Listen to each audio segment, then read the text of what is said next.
Hello बच्चों, आज हम लोग पढ़ेंगे नया topic that is projectile motion. ठीक है, right. Now what is projectile motion?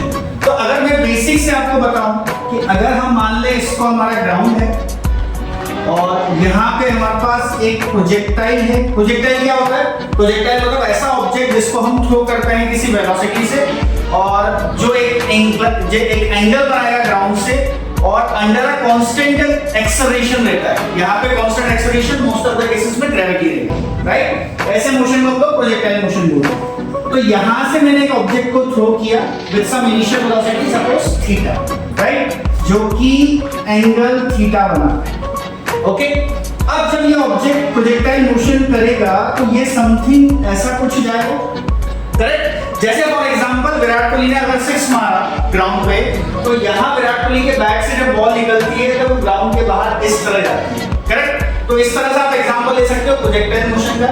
ये हमने अभी लेटेस्ट न्यूज में सुना था, S-400 जो हमारी मिसाइल होती है वो लॉन्च होती है और ऐसे करके हिट करती है किसी भी फाइटर जेट को, करेक्ट। अब जब इस वेलोसिटी को मैं रिजॉल्व करूंगा तो इसके दो कंपोनेंट आएंगे। एक कंपोनेंट इस डायरेक्शन में होगा जो कि u cos थीटा होगा, एक कंपोनेंट इस डायरेक्शन में होगा that will be u sin theta. Okay, अगर मैं बात करूं रिगार्डिंग एक्सेलरेशन तो हमें पता है इस डायरेक्शन में अलोंग x एक्सिस, इसको अगर मैं x एक्सिस मान लेता हूं तो इस डायरेक्शन में हमारे पास कोई भी एक्सेलरेशन नहीं है। बट अगर हम बात करें अलोंग y एक्सिस तो हमारे पास एक्सेलरेशन है जो कि ग्रेविटी है। अब क्योंकि इनिशियली मेरा वेलोसिटी अपवर्ड डायरेक्शन में है और अगर मैं इसको पॉजिटिव y एक्सिस ले लूं तो यहाँ पे ग्रेविटी के आगे हमारे को साइन लगेगी नेगेटिव से। क्लियर? तो हमारा प्रोजेक्टाइल ऐसे करके उड़ा। अब यहाँ पे हमें 3 इंपॉर्टेंट टर्म्स से तो फाइंड आउट करने हैं। पहला क्वेश्चन आता है कि अगर टाइम t = 0 पे मैंने प्रोजेक्टाइल को लॉन्च किया तो कितने टाइम बाद ये ग्राउंड पे हिट करेगा?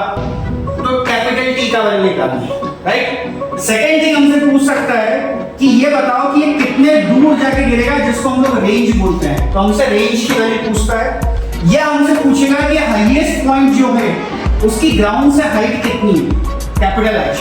तो हमें कैपिटल H का फॉर्मूला आना चाहिए, हमें रेंज का फॉर्मूला आना चाहिए, हमें टाइम का फॉर्मूला आना चाहिए। ये 3 टर्म्स है जो इस प्रोजेक्टाइल में आना चाहिए, correct. Second thing, fourth thing हमसे पूछता है इसका जो ट्रैजेक्टरी है, इस ट्रैजेक्टरी की इक्वेशन क्या है। ये ट्रैजेक्टरी कौन सी इक्वेशन या कौन से कर्व को रिप्रेजेंट करती है मैथ्स में। मैथ्स में हमने पढ़ा हमारे पास 3 कर्व्स हैं, एलिप्स, पैराबोला, हाइपरबोला। तो ये कौन सा टाइप का कर्व है या कौन से टाइप का कोनिक सेक्शन है, ये हमें प्रूव करना है। क्लियर है यहाँ तक?